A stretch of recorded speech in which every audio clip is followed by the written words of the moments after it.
आ जाओ। भस्म और क्षारक, भस्म या क्षारक किसे कहते हैं? भस्म किसे कहते हैं? हाँ, स्वाद में क्या होता है? कड़वा करता है। ऐसा पदार्थ जो कि स्वाद में कड़वा हो तथा लाल लिटमस पेपर को नीला कर देता हो, जो कि लाल लिटमस को, ठीक है, लिटमस पेपर को क्या कर देता है? नीला कर देता है। ठीक है, ये इसका भौतिक गुण हुआ, ये गुण में आ जाता है। ठीक है, जैसे कि उदाहरण के तौर पे तुम डिटर्जेंट ले लो। ठीक है, उदाहरण के तौर पे क्या ले सकता है? डिटर्जेंट ले लो, है ना, साबुन ले लो, साबुन जो यूज करते हो साबुन ले लो, डिटर्जेंट ले लो, है ना। ये सब चीज क्या हो गया? क्षारक कहलाता है, या इसको तुम भस्म भी कह सकते हो। बात समझ में आ गया?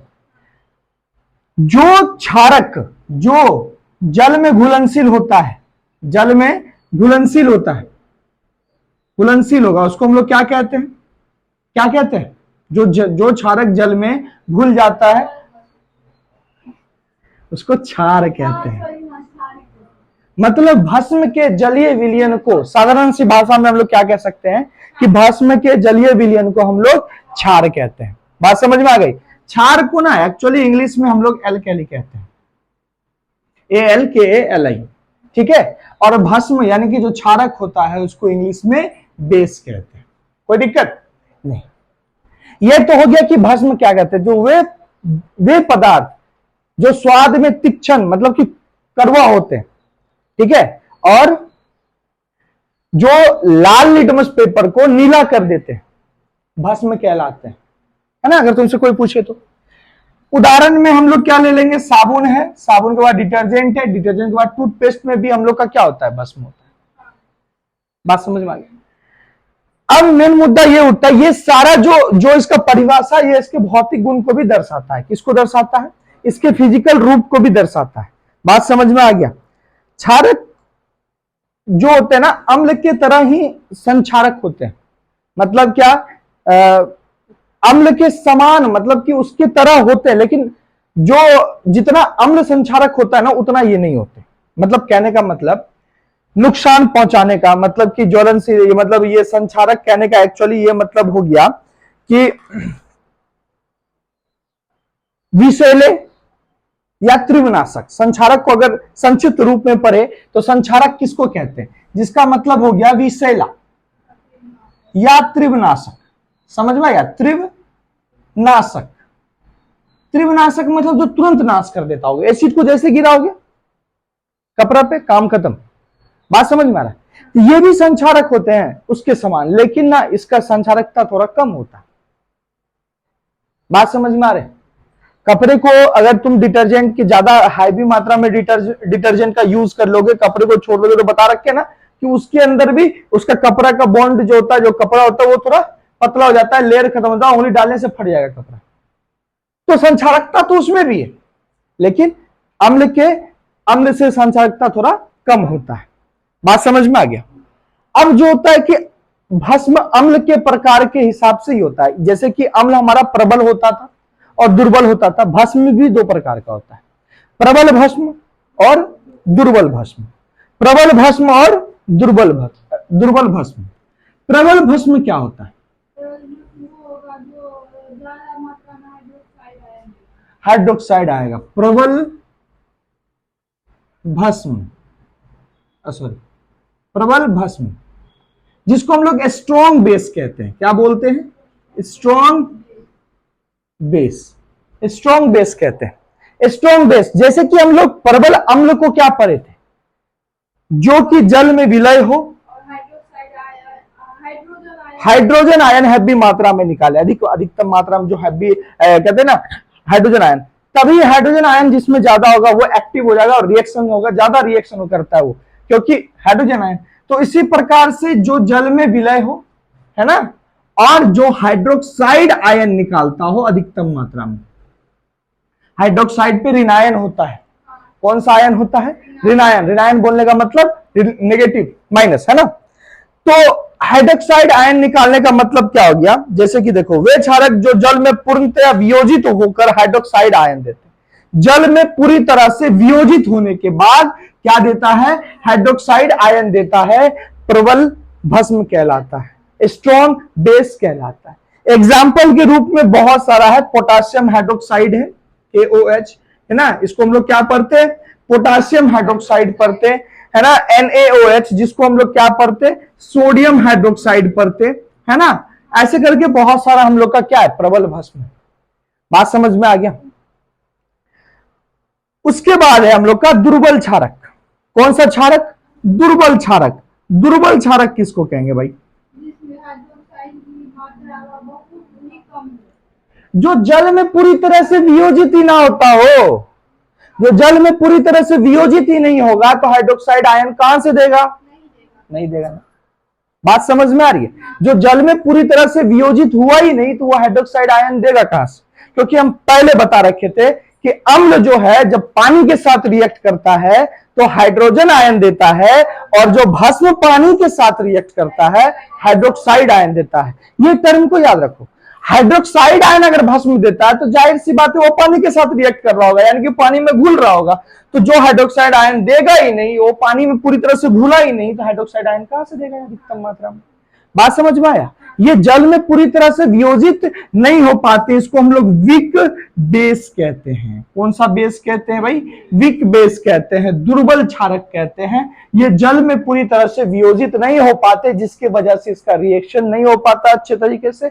अगर रिएक्शन अच्छे तरीके से हो पाता जल में घुलने के बाद तो हाइड्रोक्साइड आयन प्राप्त होता ना। तो जल में तो घुल ही नहीं पा रहे हैं तो हाइड्रोक्साइड आयन मिलेगा कहां से? क्योंकि इसका तो एक ही कहानी है, जब ये जल से रिएक्ट करेगा तभी हाइड्रोक्साइड आयन देगा, तो रिएक्ट तभी नहीं करेगा जब ये घुलेगा। बात समझ में आ गई? आ गई कि नहीं? अब चलते हैं बात क्षारकों के भौतिक गुण। भौतिक गुण तो हम पहले पढ़ा रखे। 3 भौतिक गुण तो बेसिकली होता है। पहला क्या? कि जो भस्म होते हैं वो स्वाद में कड़वा होते हैं। अगर तुमसे अगर एग्जाम में पूछ दिया कि भस्म के भौतिक गुण की व्याख्या करे या भस्म के भौतिक गुण को लिखे, भौतिक व रसायन गुण को लिखे, या भौतिक व रसायन गुण पे प्रकाश डाले, इस तरह से क्वेश्चन घुमा फिरा के देगा। तो भौतिक गुण वही है जो हम तुमको डिफिनेशन में बताएं, जो फिजिकल ऊपर से दिखता है। स्वाद में कड़वा होता है, नीले लिटमस पेपर को, लाल लिटमस पेपर को नीला कर देता है, ठीक है। और क्या है? क्षारक स्पर्श करने पर साबुन के समान चिकना होता है। हाँ, एग्जाम्पल भी तो वही ले रहे थे, डिटर्जेंट साबुन, उसी के समान का, क्योंकि उदाहरण ही साबुन है, चिकना होता है। दूसरा, ये अम्ल के समान ही संक्षारक होता है, ठीक है। इसका जो होता है ना कि जो जितना संक्षारकता अम्ल का होता है, प्रबल अम्ल का होता है, स्ट्रॉन्ग एसिड का होता है, उससे इसका संक्षारकता कम होता है। संक्षारक क्या हुआ? संक्षारकता क्या हो गया? मतलब कि विषैला या त्रिवनाशक है ना, त्रिवनाशक या विषैला, यह गुण हुआ, संक्षारकता गुण हुआ उसका कपड़ा पे डालने पे। तो NaOH जो है, मतलब बेस जो है मेरा, क्षारक जो है, जो भस्म है, वो भी संक्षारकता उसके अंदर भी गुण है, लेकिन अम्ल के से थोड़ा कम। कौन से अम्ल से? प्रबल अम्ल से, स्ट्रॉन्ग एसिड। स्ट्रॉन्ग एसिड की बात कर रहे हैं। एसिड तो तुम्हारे घर में भी आता है साफ टाइल्स वगैरह करने, वो स्ट्रॉन्ग एसिड नहीं। H2SO4 HCl ये सब तुम्हारा स्ट्रॉन्ग एसिड है। बात समझ में आ रही? ये सब तुम्हारा क्या है? Strong acid. बात समझ में आ गया? तो फिजिकल तो ये हो गया। अब कुछ केमिकल को, इसका रासायनिक गुण को देख लेते हैं। रासायनिक गुण जो है ना कि हम अम्ल और भस्म दोनों का बहुत सारा कराएंगे। मतलब अभी तो कुछ ही बताएंगे, अभी ऐसे समझाने के लिए बता देंगे। जब ये चैप्टर खत्म होगा ना तो लास्ट में बुक से जितने भी तुम्हारे इक्वेशन है, जितने भी तुम्हारे रिएक्शन है, अम्ल जो है और भस्म जो है, अम्ल जब धातु के साथ रिएक्ट करता है तो क्या देता है, एक साथ लिखा देंगे, अब बस समझा देंगे। और जब भस्म रिएक्ट करता है तो क्या देता है, फिर जो है प्रॉपर्टीज दोनों का एक बारी फिर संक्षिप्त रूप से पढ़ेंगे। संक्षिप्त रूप से समझ रहा है, मतलब पूरा इसको विवरण से। नन मेटल के साथ भी रिएक्शन करवाएंगे। अभी थोड़ा टॉपिक से नहीं हटते हैं, अभी थोड़ा चलते हैं, रासायनिक गुण को ज्यादा नहीं फैलाते हैं, थोड़ा कुछ कुछ जो बेस है ना उसको ले लेते हैं। बाद में जो है नन मेटल से भी करवाएंगे। अभी तो मेटल से करवाए ना, धातु कार्बोनेट धातु से करवाए, तभी हम लोग अधातु से भी करवाएंगे। देखेंगे अधातु से रिएक्ट करने पे क्या देता है। बात समझ में आ गई? कोई दिक्कत? अभी चलते हैं। जैसे कि वह जो चीज अम्ल में बताए थे वही चीज उसी सब चीज से इससे भी रिएक्ट करवाते हैं। जैसे कि सबसे पहला रिएक्शन जो अम्ल का करवाए थे, किससे करवाए थे? धातु से करवाए थे, धातु से अम्ल की अभिक्रिया। अब हम लोग यहां देखेंगे धातु से भस्म की अभिक्रिया। किसकी देखेंगे? धातु से भस्म की अभिक्रिया। हाँ, धातु के साथ क्रिया, धातु के साथ क्रिया। क्रिया बोलने का मतलब अभिक्रिया है। Reaction with metal, reaction with metal. तो बताओ, अम्ल जब रिएक्ट करता था तो क्या देता था?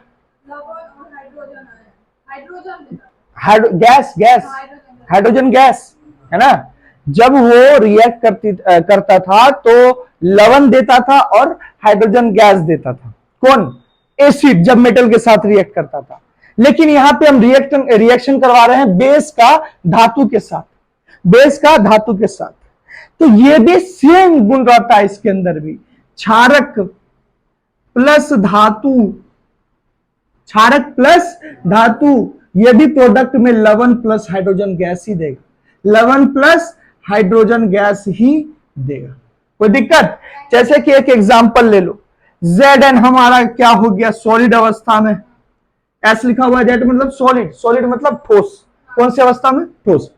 इसका हम कोई सा भी एक बताओ भस्म, सोडियम हाइड्रोक्साइड, NaOH, ये AQ मतलब जलीय विलयन। AQ जो लिखा हुआ है एक्वस, इसका मतलब हो गया जलीय विलयन। मतलब कि जो भस्म है वो अभी क्षार रूप में है। कैसा है? क्षार रूप में। इसको जल में मिला हुआ है भस्म, हमारा जलीय विलयन है। ठीक है, NaOH। ये भाई साहब क्या देंगे? ये इसका रिएक्शन होकर क्या आएगा? हाइड्रोजन गैस तो फिक्स है ना, वो तो आएगा ही। हाइड्रोजन गैस तो लो भाई, हम पहले ही कर दिए कि हाइड्रोजन गैस आएगा। बट यहां क्या आएगा?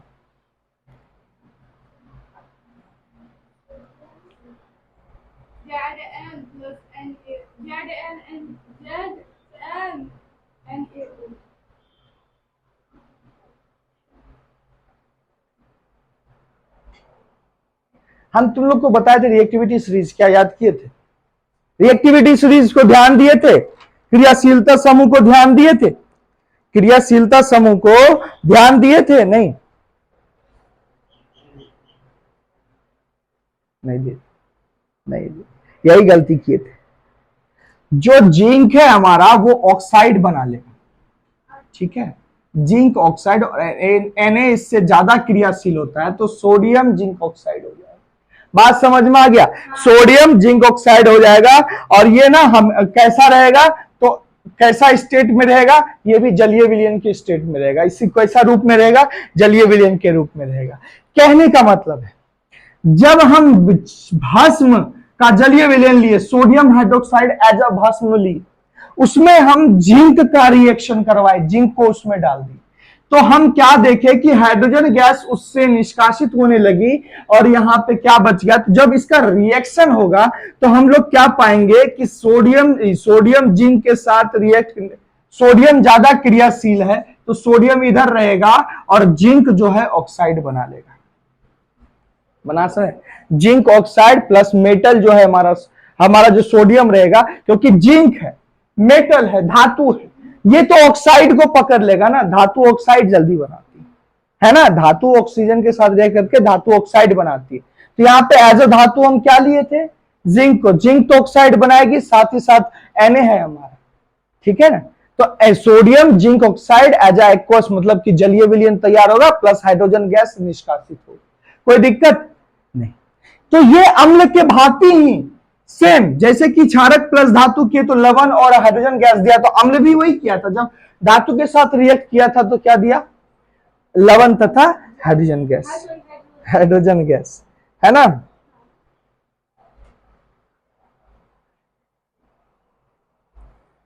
एक एग्जांपल और लेते हैं। एक अभी जो लेते हैं, एल्युमिनियम को एज अ मेटल लेते हैं। एल्युमिनियम Al प्लस यहां पे फिर से सोडियम हाइड्रोक्साइड ले लो, NaOH। अब ये बताओ क्या बनाएगा?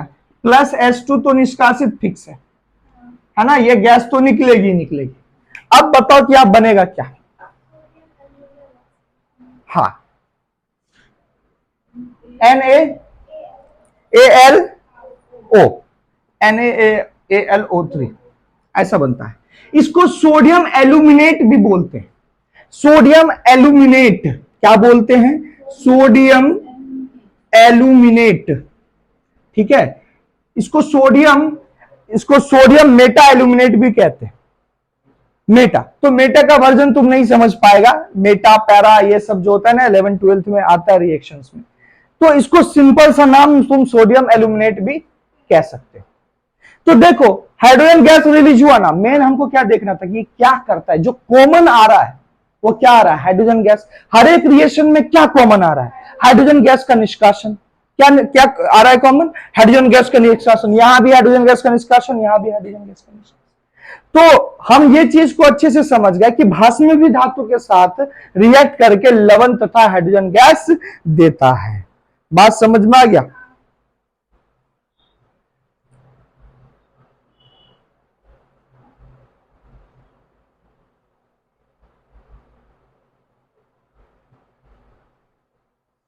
अब जो अगला पॉइंट है, अभी एक चीज ले लो, जैसे कि हाँ बोलो, सोडियम हाइड्रोक्साइड।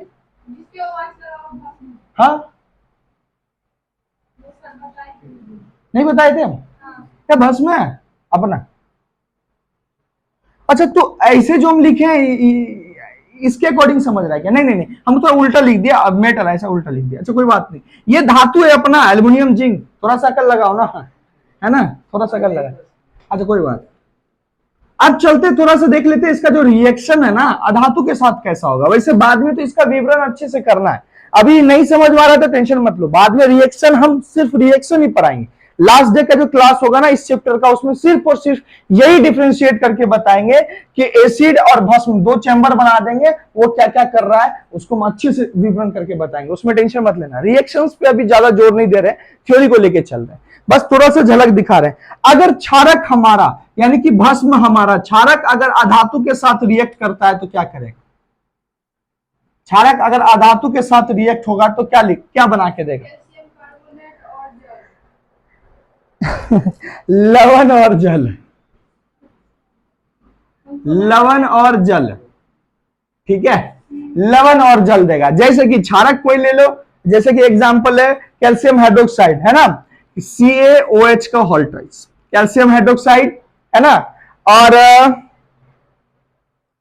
अधातु क्या ले लेगा? CO2 ले लो, जो दिया हुआ है CO2, बुक का ये एग्जांपल ले लो। क्या है? छोड़ो, इसी को सॉल्व करते हैं, ठीक है, इसी को सॉल्व करते हैं। कैल्शियम हाइड्रोक्साइड प्लस CO2, ये हमें क्या देगा? जल है तो सबसे पहले भैया H2O तो फिक्स है, वो तो आएगा। अब क्या बच गया? कैल्शियम H2O तो निकल गया, ठीक है।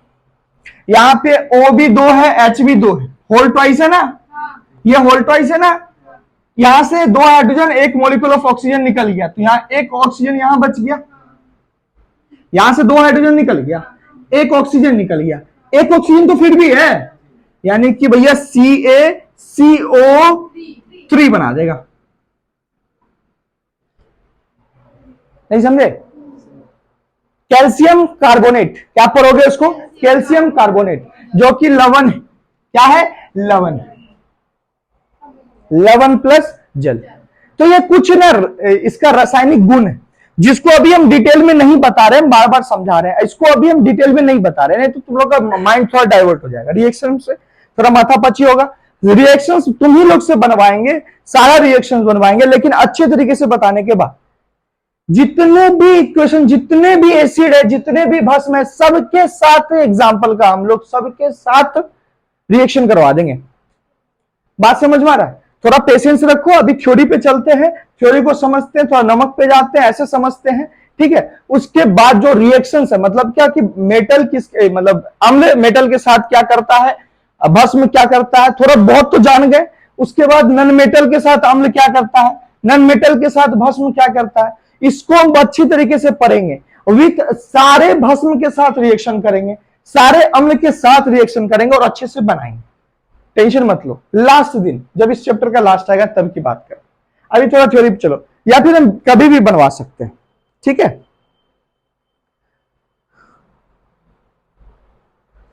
अब जो मेन चीज है जो हम बताना चाहते हैं क्षारक के बारे में, क्षारक का एक गुण होता है जिसको हमको जानना बहुत जरूरी है हम लोगों को। वो गुण होता है क्या कि जब क्षारक यानी कि भस्म हमारा और अम्ल हमारा आपस में रिएक्ट करता है तो अम्लता गिर जाती है, उदासीन हो जाती है। क्या हो जाता है? उदासीन। यानी कि भस्म अम्ल के साथ अभिक्रिया करके उसे क्या कर देता है? उदासीन, उसके प्रभाव को नष्ट कर देता है, अम्ल के प्रभाव को क्या कर देता है? नष्ट कर देता है। ठीक है। तथा प्रोडक्ट के रूप में क्या देता है? लवण तथा जल देता है, लवण तथा जल देता है। एक एग्जाम्पल इस पे भी हम लोग ले लेते हैं, इस पे भी हम लोग लिख लेते हैं। इस पॉइंट को याद रखना कि जब भी हमारा क्षारक यानी कि भस्म, जब भी हमारा एसिड प्लस बेस होगा, यानी कि एसिड प्लस बेस होगा, इन दोनों का जब रिएक्शन करवाएंगे, दिमाग में आना चाहिए कि भाई साहब जब हम अम्ल और भस्म तथा लवण पढ़ रहे हैं तो अम्ल और भस्म का रिएक्शन क्यों नहीं करवा रहे हैं? करवाते हैं। जब अम्ल प्लस भस्म होगा तो लवण प्लस जल बनेगा, लवण प्लस जल बनेगा, लेकिन अम्लता खत्म हो जाएगी, उसके प्रभाव को क्या कर देगी? भस्म नष्ट कर देगी, अम्ल के प्रभाव को भस्म नष्ट कर देगी। कोई दिक्कत नहीं। तो अभी एक एग्जांपल लेते हैं, एल्युमिनियम हाइड्रोक्साइड का रिएक्शन हम लोग सल्फ्यूरिक एसिड से करवाते हैं।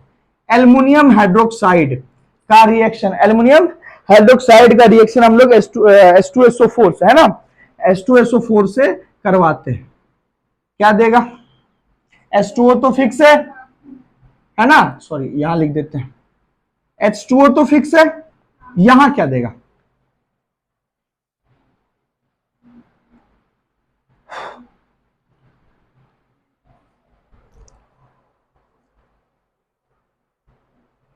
बताओ।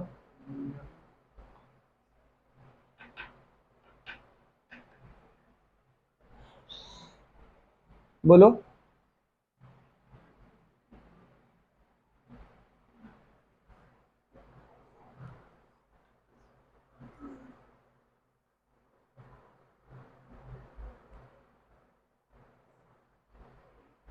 कितना टाइम लगाओगे जी?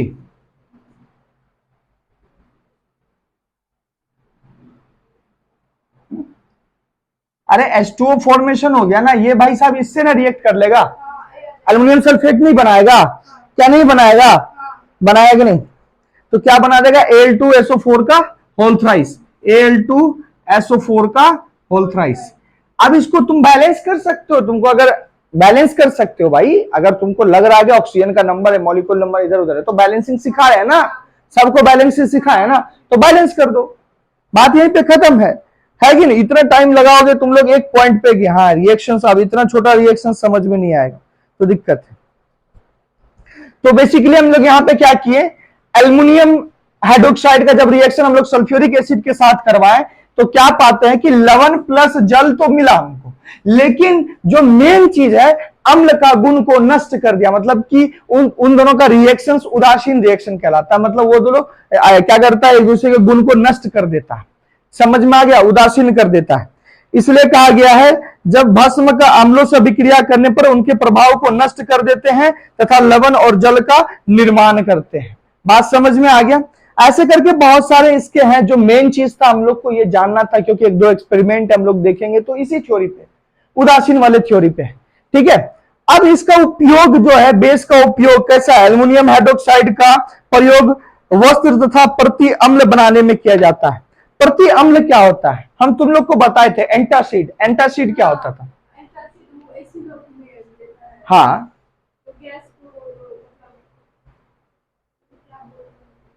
एंटासिड बताए थे ना तुम लोग को। क्या बताए थे एंटासिड के बारे में?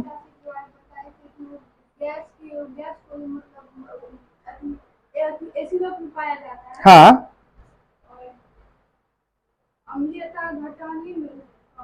हाँ, एग्जैक्टली। अम्ल के प्रभाव को नष्ट करने के लिए हम लोग मिड बेस का यूज करते हैं। मिड बेस, मिड बेस समझते हैं, जिसको हम लोग कहते हैं हल्का भस्म, हल्के भस्म, मिड बेस का यूज करते हैं। बात समझ में आ गया? ये मिड बेस का यूज अम्ल के प्रभाव को कम करता है, जिसे हम क्या कहते हैं? एंटासिड कहते हैं।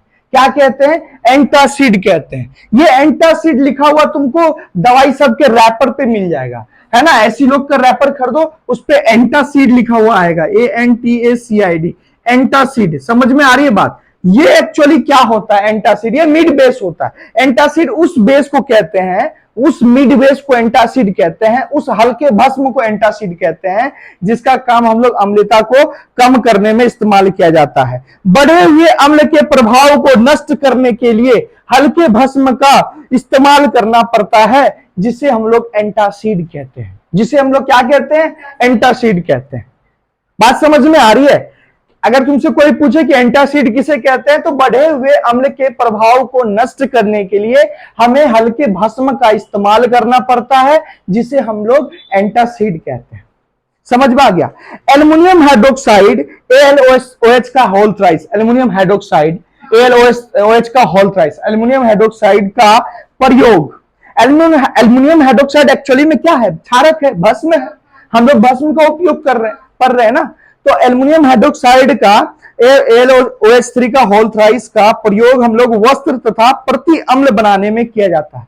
प्रति अम्ल बोले तो एंटासिड, एंटासिड बनाने में उपयोग किया जाता है। वस्त्र तथा एंटासिड बनाने में एल्युमिनियम हाइड्रोक्साइड का यूज हम लोग करते हैं।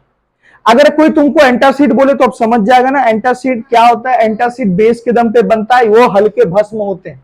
क्या होते हैं? हल्के भस्म होते हैं, जो बढ़े हुए अम्ल की अम्लता को खत्म करते हैं, उदासीन कर देता है ना। जब भी तुम एसिलोक खाते हो तो तुम्हारा जो एसिडिटी बढ़ा होता है या जिससे गैस फॉर्मेशन होता है वो कम होता है ना।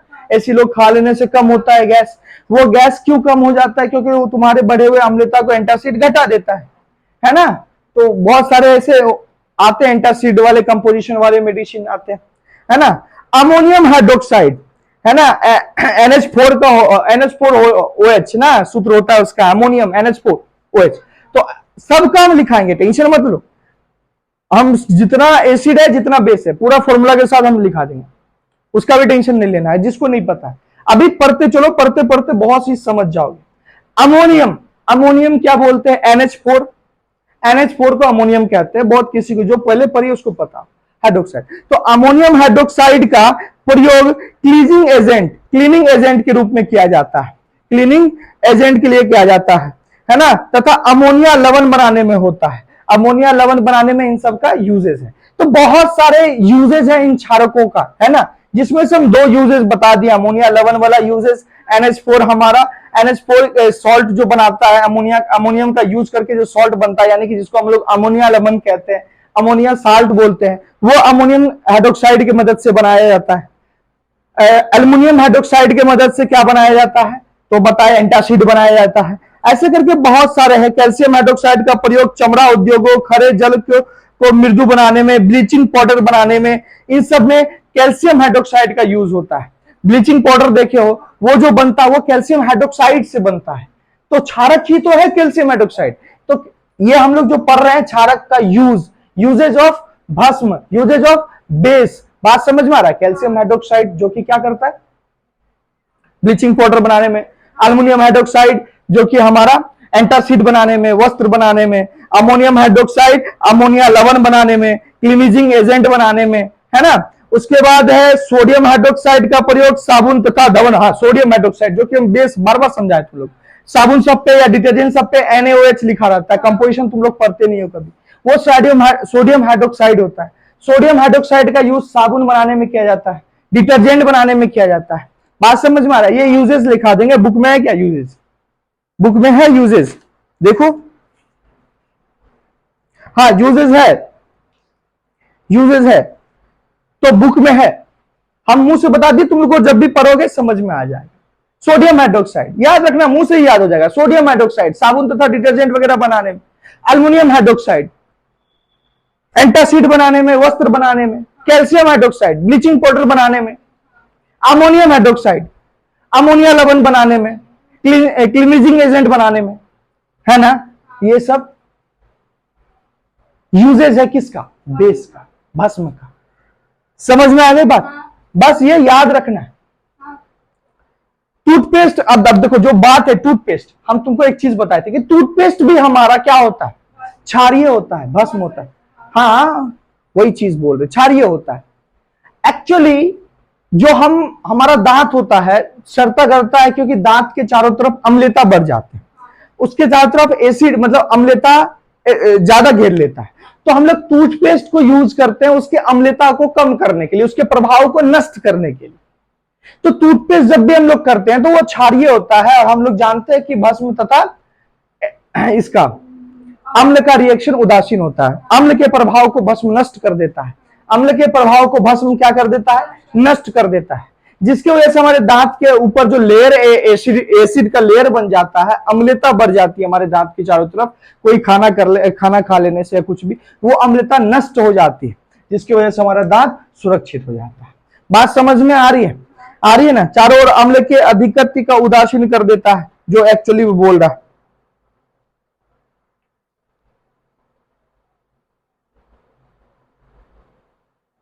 देखो, अब एक चीज और है कि जब हम लोगों को मधुमक्खी काट लेती है ना, चींटी काट लेती है, तो उस पर मेथेनोइक अम्ल, यानी कि जिसको फॉर्मिक अम्ल कहते हैं, मेथेनोइक अम्ल है ना, उसको आईयूपीएसी ने नॉर्मल फॉर्मिक अम्ल कहते हैं हम लोग, है ना। मेथेनोइक अम्ल तुम लोग को नोमेनक्लेचर नहीं है, 11th में जाके तो वो बताएं। तो हम लोग क्या पढ़े हैं कि चींटी वगैरह के डंक में, मधुमक्खी में फॉर्मिक अम्ल होता है, हम लोग डायरेक्ट नाम पढ़े। 11th में लोग का तुम लोग आईयूपीएसी स्टैंडर्ड का नाम भी पढ़ोगे, बनाओगे, तो वहां पे मेथेनोइक क्या होता है, एथेनोइक, कार्बन तथा इसके यौगिक में ही आधा समझ जाओगे तुम लोग, टेंशन मत लो, है ना। कार्बन तथा इसके यौगिक वाले चैप्टर में मिथेन इथेन के बारे में अच्छे से जानकारी हो जाएगा, उसमें टेंशन नहीं। तो ये जब भी तुमको काटते हैं ना, तो फॉर्मिक अम्ल जहां पे काटते हैं वहां पे क्या स्त्रावित कर देते हैं, स्त्रावित मतलब छोड़ देते हैं, फॉर्मिक अम्ल छोड़ देते हैं। इसी कारण इन्हें काटने पर इनके काटने पर हमें दर्द व जलन महसूस होता है। इसके काटने से हमको दर्द होता है, जलन होता है, ठीक है ना, अनुभव होता है। इस जलन और दर्द को शांत करने के लिए इस जगह पे हम लोग क्या कर देते हैं, भस्म लगाते हैं। क्या लगाते हैं? भस्म लगाते हैं। मेरी बात को समझना, जब मधुमक्खी या चींटी काट लेती है ना, तो हमारे शरीर में उस स्थान पे, मान के चलो इस प्लेस पे काटी ना, तो इस प्लेस पे तुमको क्या कर देगी, फॉर्मिक अम्ल स्थापित कर देगी, जिसकी वजह से हमें दर्द होगा, जलन होगा। तो इस जलन और दर्द को कम करने के लिए हम लोग दुर्बल क्षारक, विक बेस जो होता है उसका यूज करते हैं, दुर्बल क्षारक का यूज करते हैं। क्षारक तो होना चाहिए भाई साहब, क्षारक तो होगा, लेकिन कैसा होना चाहिए, दुर्बल क्षारक होना चाहिए, दुर्बल होना चाहिए, वीक बेस, जो कि जैसे कि ब्लीचिंग पाउडर का यूज करते हैं। ब्लीचिंग पाउडर किससे बना हुआ है, किस बेस से बना हुआ है, कैल्शियम हाइड्रोक्साइड से बना होता है, अभी बताएं, कैल्शियम हाइड्रोक्साइड से बना होता है। बात समझ में आ रहा है? तो हम लोग वहां पे दुर्बल भस्म का यूज करते हैं उस दर्द और जलन को मिटाने के लिए, है ना। बेकिंग सोडा का यूज करते हैं।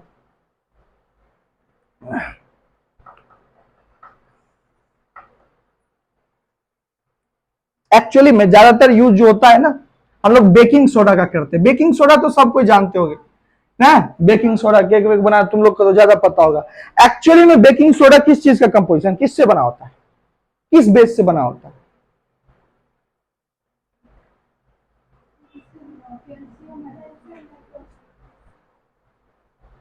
उससे तो ब्लीचिंग बना, ये बना होता है sodium hydrogen carbonate, sodium hydrogen carbonate, जिसको हम लोग सामान्य रूप से क्या बोलते हैं, सोडियम बाइकार्बोनेट। बताए थे? सोडियम हाइड्रोजन कार्बोनेट, जिसको हम लोग क्या बोलते हैं, सोडियम बाइकार्बोनेट। सोडियम बाइकार्बोनेट को ही हम लोग बेकिंग सोडा कहते हैं। और याद रखना, 10वां के हर एक बोर्ड एग्जाम में यह जरूर पूछा जाता है कि बेकिंग सोडा का सामान्य सूत्र क्या है, वॉशिंग सोडा का सामान्य सूत्र क्या है, वॉशिंग सोडा, धोने की सोडा, बेकिंग सोडा, ये सब पूछा। तो सोडियम बाइकार्बोनेट को ही हम लोग क्या बोलते हैं, बेकिंग सोडा।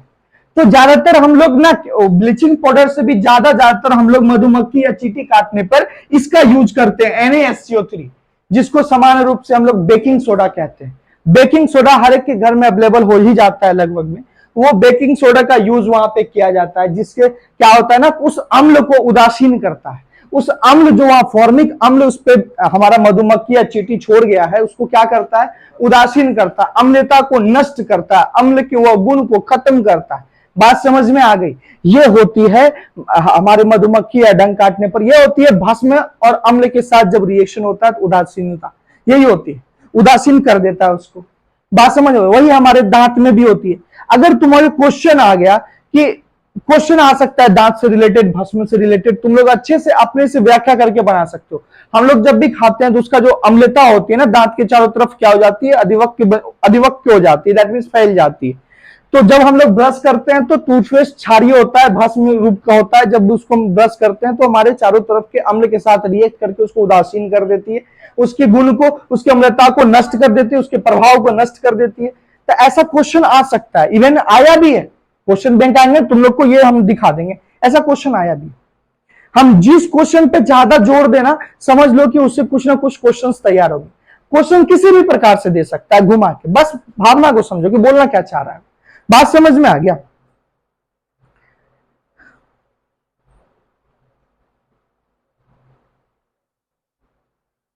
ठीक है, हम लोग क्या पढ़ लिए? एसिड पढ़ लिए, बेस पढ़ लिए। अब जो पढ़ना है ना, अभी दोनों का केमिकल फिजिकल पढ़ लिए, लेकिन अच्छे तरीके से केमिकल नहीं पढ़े, बार बार समझा रहे हैं, केमिकल अच्छे तरीके से नहीं पढ़े। आज जो नेक्स्ट पॉइंट आती है ना, वो नेक्स्ट पॉइंट ये है कि हमारा अम्ल और भस्म में रिलेशन क्या है, संबंध क्या है। बात समझ में आया? हम लोग अम्ल और भस्म के बीच में संबंध कैसे जानेंगे, क्या संबंध है उसके बीच में, क्या रिलेशन है उसके साथ, ये भी तो जानना है। तो ये हम लोग जानेंगे नेक्स्ट क्लास में उसके संबंध में, क्योंकि संबंध में थोड़ा बहुत रिएक्शंस होगा, देख लेंगे, है ना, कुछ चीज होगा, देख लेंगे। आज मैंने ली हम लोग को यही बताना था कि हम लोग आज भस्म को अलग, उस दिन अम्ल को पढ़े थे, आज भस्म को पढ़ लिए, थोड़ा अलग तरीके से पढ़ लिए। बात समझ में आ रही है? अब बचा है थोड़ा इसके साथ रिलेशन पढ़ना, उसके बाद सूचक इंडिकेटर्स वगैरह पढ़ना, फिर लवण के बारे में पढ़ना, सूचक इंडिकेट करना, पीएच वैल्यू, सब यही सब इसके बाद है। इसको अच्छे ढंग से पढ़ लेने के बाद संक्षिप्त रूप में हम लोग रिएक्शन पढ़ेंगे, कोई दिक्कत नहीं। चलो।